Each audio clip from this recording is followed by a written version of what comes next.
Hi guys, ito yung dual charger ng GoPro ko, battery.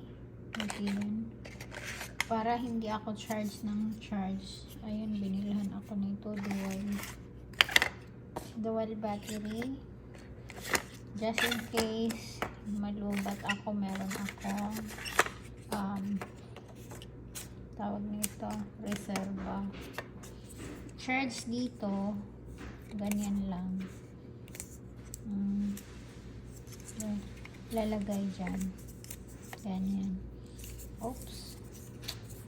Tapos, ito yung cord niya. Dito pa sa loob. Maganda. Ayan. So, ito lang. That's it. Pansit.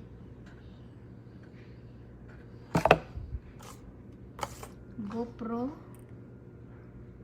12 block. Okay.